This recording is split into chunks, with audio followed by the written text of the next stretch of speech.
24,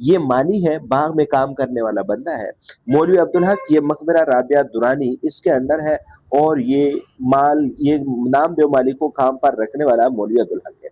خواجہ Abdul Rahim fancy یہ باغ کا داروغہ ہے۔ داروغہ مطلب یہ باغ کا یہ مالک ہے، اور اس کے اندر اور بھی مالی کام کرتے ہیں، کافی سارے اس کے باغ ہیں، لیکن یہ باغ انہوں نے مولوی عبدالحق نے نام دیو کو کام پر لگا کر اس سے کام لینا تھا۔ اب آتے ہیں ہم خلاصے کی طرف۔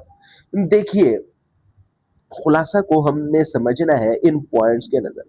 ان پوائنٹس اگر آپ کو سمجھ آ گئے تو یہ خلاصہ کبھی بھی آپ کو بھولے گا نہیں، یہ خلاصہ آپ کو ہمیشہ یاد رہے گا، اور تادم زیست یہ آپ کبھی اس کو دوبارہ بھی بھولیں گے نہیں۔ مقبرہ رابعہ درانی اورنگ آباد کا مالی۔ مقبرہ رابعہ درانی اورنگ آباد دکن کے باغ میں ایک مالی تھا جس کا نام تھا نام دیو۔ اصل میں یہ ذات کا تو نیچ ذات کا تھا، یعنی ڈھیڑ جس ذات کا نام تھا اس سے تھا، لیکن نیچ ذات، سچائی، نیکی، حسن یہ کسی کی میراث نہیں، یہ نیچے ذات والوں میں بھی پائی جاتی ہے۔ جس طرح بھی ذات والے ہو اس میں یہ چیزیں آ سکتی ہیں۔ جیسے شاعر نے کہا ہے، کیس ہو، کو ہو، کن ہو یا حالی، عاشقی کچھ کسی کی ذات نہیں۔ اس کے بعد اگر ہم بات کریں مقبرہ خواجہ، یہ مولوی عبدالحق رحمۃ اللہ علیہ کہتے ہیں کہ مقبرہ رابعہ درانی اورنگ آباد کا جو باغ تھا، مقبرہ کا باغ میری نگرانی میں تھا۔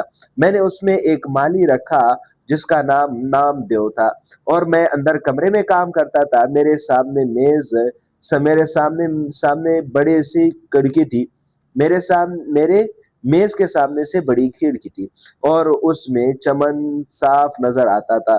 لکھتے لکھتے کبھی نظر اٹھا کر دیکھتا تو نام دیو ہماتن اپنے کام میں مصروف پاتا۔ بعض دفعہ اس کی حرکتیں دیکھ کر بہت تعجب ہوتا، مثلا یہ دیکھتا ہوں کہ نام دیو ایک پودے کے سامنے بیٹھا اس کا تانولا صاف کر رہا ہے۔ تانولا صاف کر کے حوض سے پانی لایا، آہستہ آہستہ ڈالنا شروع کیا، پانی ڈال کر ڈول درست کیا اور ہر رخ سے پودے کو مڑ مڑ کر دیکھا، پھر الٹے پاؤں پیچھے ہٹ کر اسے دیکھنے لگا، دیکھتا جاتا تھا، مسکراتا اور خوش ہوتا تھا۔ یہ دیکھ کر مجھے حیرت بھی ہوئی اور خوشی بھی ہوئی۔ کام وقت کام اس وقت جب اس میں لذت آنے لگے، بے مزہ کام کام نہیں بیگار ہے، یعنی کام اس وقت مزہ آتا ہے جب اس میں لذت آئے، اگر کام میں لذت نہ ہو تو وہ کام نہیں بلکہ بیکار ہے۔ اب میں کیا دیکھتا ہوں، کام سے اس کو اتنا عشق تھا کہ ہر وقت وہ کام میں ہی مصروف رہتا تھا۔ کام مجھے سے دلچسپی ہونے لگی، یہاں تک کہ بعض اوقات اپنا کام چھوڑ کر اسے دیکھتا تھا، مگر اسے خبر بھی نہ ہوئی تھی۔ اور میں کیا دیکھتا ہوں کہ وہ ہمیشہ اپنے کام سے عشق کرتا ہے، اور اتنا اپنے کام میں مگن رہتا ہے کہ اس کی اپنے تو کوئی اولاد نہیں تھی، لیکن وہ جڑی بوٹیوں کو ہی اپنے اولاد سمجھتا تھا، اور جڑی بوٹیوں سے پیار کرتا تھا۔ اس سے جھک جھک کر دیکھتا تھا، ایسے معلوم ہوتا تھا جیسے کوئی اس سے باتیں کر رہا ہے، اور پھر اس کے جڑی بوٹیوں کے ساتھ وابستگی کی وجہ سے ان کو ان کی شناخت ہو گئی، اور لوگ دور دراز سے اپنے بچوں کی علاج کے لیے لوگ آتے تھے، اور وہ فری میں ان کا علاج کرتا تھا۔ بعض لوگ نام دیو کو اپنے پاس بلاتے تھے تاکہ اس سے بچوں کی علاج کروا سکے، اور نام دیو جا کر فری میں ان کا علاج کرتا تھا۔ نام دیو جیسے خود صاف رہتا تھا، اپنے چمن کو بھی ہمیشہ صاف ستھرا رکھتا تھا، اور نام دیو ہمیشہ صفائی ستھرائی کو بڑی ہی باقاعدگی سے کرتا تھا۔ وہ ہر چیز کو درست کرتا تھا، سب کچھ صبح شام چمن کو ہمیشہ آئینے کی طرح بنا کے رکھتا تھا۔ اپنے کام میں کا دھن تھا، وہ ہمیشہ اپنے کام میں ہی مصروف ہوتا تھا، دن ہو یا رات ہو، سردی ہو یا گرمی ہو، وہ آندھی ہو طوفان ہو، کوئی بھی چیز اس کو اپنے کام سے پیچھے ہٹانے والا نہیں تھا۔ نام دیو مالی اپنے کام میں عشق، اپنے کام سے محبت اور اپنے کام سے لگن کی وجہ سے ہی مشہور تھا۔ نہ اسے کبھی کسی سے ستائش کی تمنا تھی، نہ کسی سلسلے کی پرواہ تھی۔ وہ ہمیشہ اپنے کام کو اپنا فرض سمجھ کر کرتا تھا۔ وہ یہ نہ کہتا تھا کہ تو میں دوسروں سے زیادہ کام کر رہا ہوں، میرا باغ دوسروں سے زیادہ پاکیزہ ہے، مجھے سیلری زیادہ ملنی چاہیے، دوسرے وہ کام نہیں کرتے جو میں کرتا ہوں، لہٰذا مجھے اس پر صلہ میرے۔ ایک مرتبہ مولوی عبدالحق رحمۃ اللہ علیہ نے اس کے کام پر کچھ اس کو انعام دینا چاہا، لیکن اس نے صاف انکار کر دیا، اور یہ کہہ دیا کہ بھائی اپنے بچوں کی پرورش پر کوئی انعام کا مستحق کبھی بھی نہیں ہوتا، لہٰذا میرے عزیزو وہ اپنے کام پہ کبھی کسی سے ستائش نہیں کرتا۔ یہاں پر ایک واقعہ نوٹ کرتے ہیں۔ کو چونکہ سخت قحط کا زمانہ تھا، ایک سال بارشیں بہت کم ہوئی، کنووں میں پانی برائے نام رہ گیا، باغوں پر آفت ٹوٹ پڑی، بہت سارے پودے اور پیڑ طرف ہو گئے، جو بچے رہے وہ ایسے نڈال اور مرجھائے ہوئے تھے جیسے کہ ان کو ٹی بی کا مرض ہو گیا ہو۔ اسی استثناء میں مگر یہ خدا کا بندہ کہیں نہ کہیں سے ہی اسے لے ہی آتا تھا پانی، اور اپنے پودوں کی پیاس بجھاتا تھا۔ پانی کی قلت اور بڑی تو اس نے راتوں کو بھی پانی ڈھونڈ لانا شروع کر دیا۔ پانی کیا تھا؟ یوں سمجھے کہ آدھا پانی آدھی کیچڑ، جو کیچڑ ہوتی تھی، لیکن یہی گدلا پانی پودوں کے لیے آب حیات کا کام کرتا تھا۔